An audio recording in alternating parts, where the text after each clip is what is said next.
के उद्घाटन से पहले पिक्चर गैलरी का किया दौरा। आजमगढ़ पहुंचे CM Yogi Adityanath, Gorakhpur link expressway का किया उद्घाटन।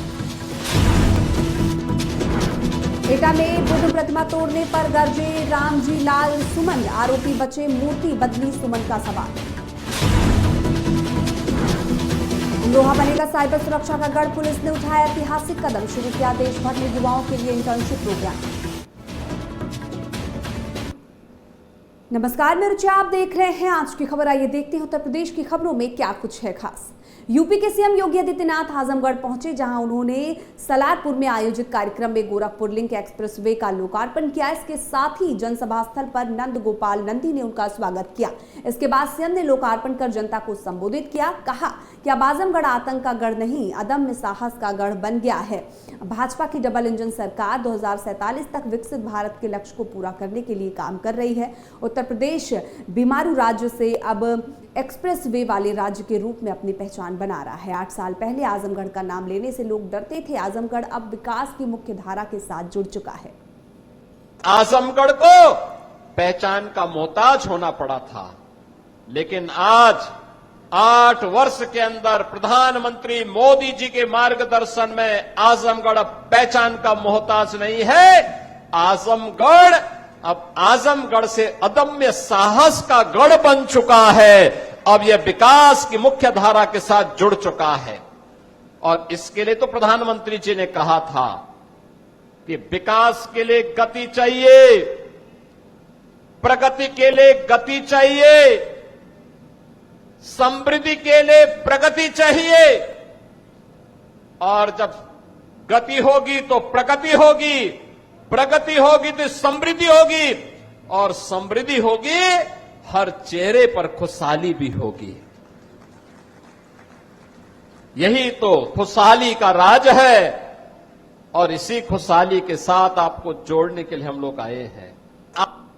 एटा के सिरसा बदन गांव में बुद्ध प्रतिमा 2 बार टूटने के मामले पर राज्यसभा सांसद रामजी लाल सुमन ने पुलिस पर कार्रवाई न करने का आरोप लगाया है। उन्होंने कहा कि मूर्ति बदलवाने से समाधान नहीं होगा, आरोपियों पर सख्त कार्रवाई होनी चाहिए। सुमन ने चेतावनी दी कि अगर कार्रवाई नहीं हुई तो आगे की रणनीति तय करेंगे। उन्होंने गेस्ट हाउस कांड पर मायावती को घेरा और कहा कि यदि हम इतने ही बुरे थे तो चुनाव साथ क्यों लड़ा।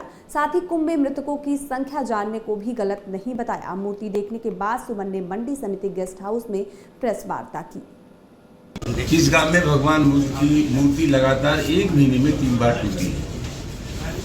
सबसे पहले 24 अप्रैल को मूर्ति टूटी और उसमें 54/25 मुकदमा अपना पंजीकृत हुआ। हमें बहुत बेहद अफसोस के साथ कहना पड़ता है कि पहली बार जो प्राथमिकी दर्ज हुई थी उसमें अगर प्रभावी कार्रवाई हो जाती तो फिर 24 और 25 मई को बुद्ध की फिर प्रतिमा जो टूटी गई वो प्रतिमा नहीं टूटती। तो सबसे अहम सवाल ये है कि प्रशासन को यहाँ अपराधियों के खिलाफ सख्त कार्रवाई करनी चाहिए। वहीं पिछले दिनों ये देखने में आया है कि देश और प्रदेश में जहाँ बाबा साहब डॉक्टर अम्बेडकर की प्रतिमा टूटती है या भगवान गौतम बुद्ध की प्रतिमा टूटती है, प्रशासन नई मूर्ति ला करके उसकी इतछरी कर देता है। 4 घंटे में नई मूर्ति लग गई। हम अपेक्षा ये करते हैं कि प्रशासन का काम कार्रवाई करने का था। अगर प्रशासन सख्त कार्रवाई करता तो फिर इस आशय की घटनाओं की पुनरावृत्ति नहीं होती। अमरोहा पुलिस ने साइबर अपराधों से निपटने और युवाओं को डिजिटल योद्धा बनाने की दिशा में एक ऐतिहासिक कदम उठाया है। Amroha police cyber security internship programme 2025 का भव्य शुभारंभ रजतपुर में हुआ। इस 12 दिवसीय इंटर्नशिप में देश के विभिन्न राज्यों से चयनित 450 युवा प्रतिभागी भाग ले रहे हैं। शुभारंभ अवसर पर एडीजी बरेली जोन रमित शर्मा और एसीपी अमित कुमार आनंद मौजूद रहे। इस कार्यक्रम के माध्यम से अमरोहा पुलिस न केवल जिले बल्कि देश भर में साइबर अपराध के खिलाफ जागरूकता और तकनीकी प्रतिरोध विकसित करने की दिशा में मजबूत कदम उठा रही है। वाराणसी के पत्थरगली इलाके में कभी जहां अवैध बूचड़खाना था वहां भव्य अस्पताल बनकर तैयार हो गया है। बता दें, मुस्लिम बाहुल्य क्षेत्र में बने इस आयुष्मान आरोग्य मंदिर का गुरुवार को विधिवत पूजन के साथ उद्घाटन हुआ। करीब 35 लाख की लागत से बने इस अस्पताल में ओपीडी, प्राथमिक जांच और टीकाकरण की सुविधा मिलेगी। इस मौके पर पार्षद इंद्रेश सिंह ने बताया कि पीएम मोदी और सीएम योगी की सोच से ये संभव हुआ है। वहीं स्थानीय महिला मुस्लिम बुजुर्गों ने भी कहा कि वोट न देने के बावजूद सरकार ने हमारी चिंता की। देखिए ये हॉस्पिटल खुल रहा है तो ये अच्छा एक मैसेज है कि इस क्षेत्र का कहना है माहौल बदला गया है। और यहाँ भूसड़ खाना था वो भूसड़ खाना नहीं है, अब ये हॉस्पिटल हो गया है। और यहाँ जो गलत हवा फैलाया जा रहा है कुछ लोगों के जरिए कि यहाँ कत्ल हो रहा है, खून बह रहा है, ये झूठे लोग हैं, पक्के झूठे लोग हैं। यहाँ के बहुत सारे हिंदू भी हैं, मुस्लिम भी है, बगली में घर है। अगर खून बह रहा है तो आप लिखित दे दीजिए खून बह रहा था। यहाँ सिर्फ मांस बिक रहा था, मांस 1 किलो 2 किलो करके इसलिए बिक रहा था। ये काफी 2 दुकान उसमें रही, लेकिन सिर्फ यही हो रहा था।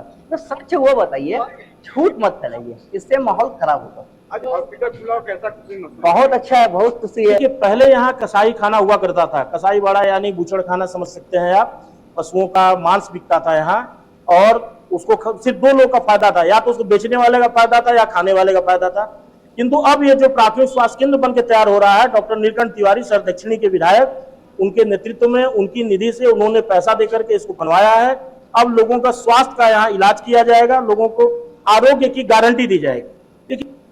मथुरा में 11वें अंतर्राष्ट्रीय योग दिवस की तैयारी के तहत योग महाअभियान की शुरुआत हुई। एक पृथ्वी एक स्वास्थ्य थीम पर आधारित इस कार्यक्रम में बुजुर्गों, युवाओं, महिलाओं और बच्चों ने बढ़ चढ़ कर भाग लिया। बता दें, वृंदावन में आयोजित योग शिविर में इंडियन मोनोपॉज समिति और पतंजलि योग पीठ के सहयोग से स्वास्थ्य परीक्षण, सात्विक भोजन और ध्यान अभ्यास कराया गया। डॉक्टर वर्तिका किशोर ने योग को जीवन की समस्याओं का समाधान बताया और कहा कि ये केवल व्यायाम नहीं बल्कि जीवन शैली है। आज की खबर से खास बातचीत करते समय क्या कुछ कहा, आप भी सुनिए। आज हमने योगा दिवस के उपलक्ष्य में इंडियन मेनोपॉज सोसाइटी और पतंजलि योग के सहयोग से एक योग शिविर का आयोजन किया।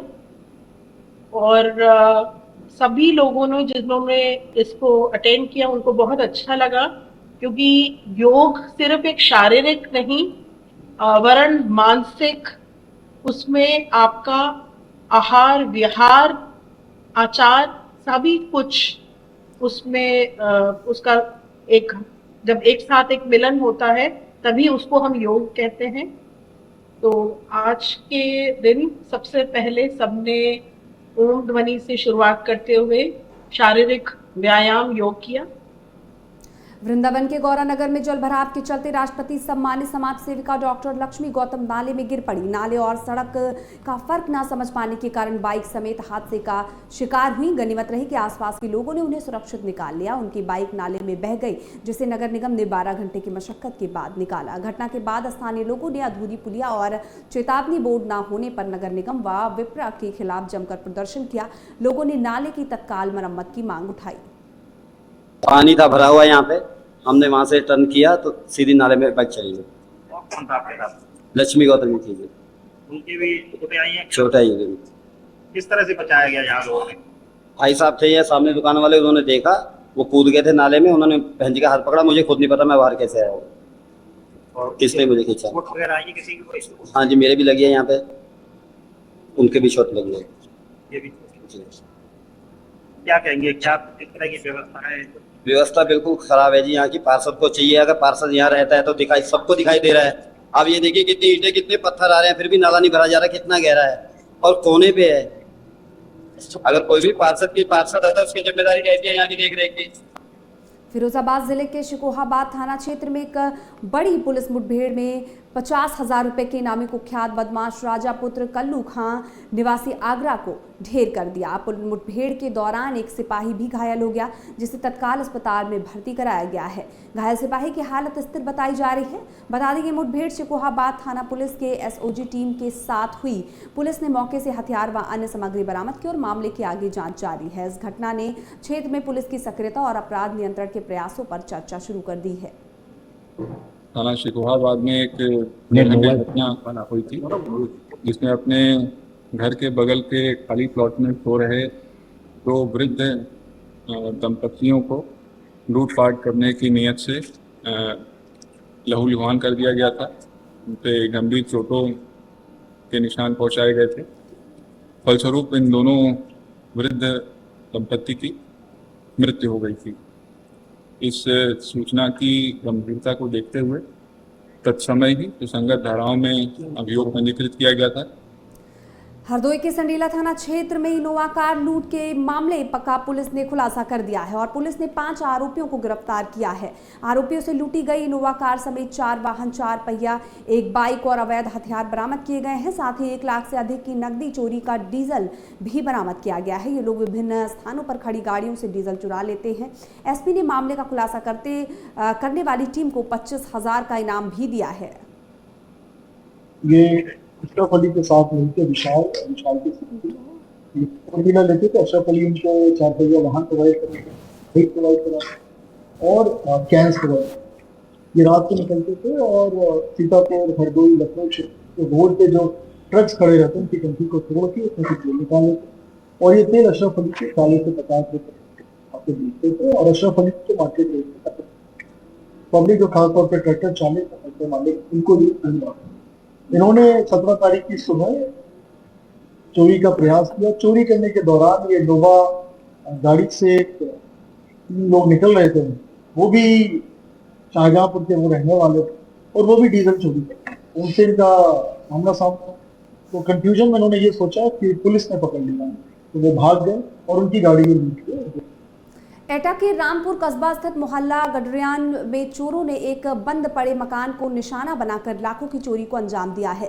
पीड़ित अनिल कुमार ने बताया कि वो अपने परिवार सहित दिल्ली में रहते हैं और आज जब वो वापस लौटे तो मेन गेट का ताला खोलने के बाद अंदर जाकर देखा कि मकान के जीने का दरवाजा टूटा हुआ था और कमरे की अलमारी का ताला भी टूटा पड़ा था। उन्होंने बताया कि अलमारी में रखे करीब 50,000 रुपए नकद, 1 सोने की चेन, 2 अंगूठी, कान के कुंडल और अन्य कीमती सामान चोरी हो गए हैं। सूचना के बावजूद पुलिस की टीम मौके पर नहीं पहुंची, जिससे स्थानीय लोगों में नाराजगी देखी गई। स्थानीय लोगों ने पुलिस से जल्द जांच कराने की और चोरों की गिरफ्तारी की मांग की है। इसमें 50,000 रुपए थे, 1 लर थी, 2 अंगूठी, कुंडल और हार था। लगभग कितने रुपए का नुकसान हुआ है? कपड़े लित्ते काफी थे, लगभग 3-4 लाख का तो होगा इसमें। औरैया में आकाशीय बिजली गिरने से एक किसान की मौत हो गई। दरअसल ये घटना उस वक्त घटी जब किसान अपने खेत की फसल की रखवाली कर रहा था। तभी अचानक मौसम खराब होने के बाद तेज बारिश शुरू हो गई और किसान बचने के लिए खेतों से घर की तरफ आ रहा था। तभी अचानक आकाशीय बिजली गिर गई और उसकी मौत हो गई। इस घटना की जानकारी मिलते ही ग्रामीण किसान को लेकर घर पर पहुंचे और पुलिस को घटना की जानकारी दी, जिसके बाद पुलिस ने घटनास्थल पर पहुंचकर शव को कब्जे में लेकर पोस्टमार्टम के लिए भेज दिया। वहीं राजस्व विभाग को भी पुलिस द्वारा जानकारी दी गई है। बिदुना अंतर्गत ग्राम भटौली निवासी रामू उर्फ राम बाबू पुत्र राधेश्याम तिवारी उम्र करीब 45 वर्ष जो खेत से घर की तरफ वापस आ रहे थे, तभी आकाशीय बिजली गिरने से मौके पर मृत्यु हो गई। सूचना प्राप्त होने पर थाना बिदुना पुलिस तुरंत मौके पर पहुंची तथा नियमानुसार पंचायतनामा की कार्रवाई पूर्ण कर बॉडी को पोस्टमार्टम हेतु भेजा गया। इस प्रकरण से तहसील प्रशासन को अवगत करा दिया गया है। लॉ एंड ऑर्डर की कोई समस्या नहीं। थाना बिदुना। उत्तर प्रदेश की खबरों में बस इतना ही। ऐसी और तमाम खबरों के लिए देखते रहिए आज की खबर।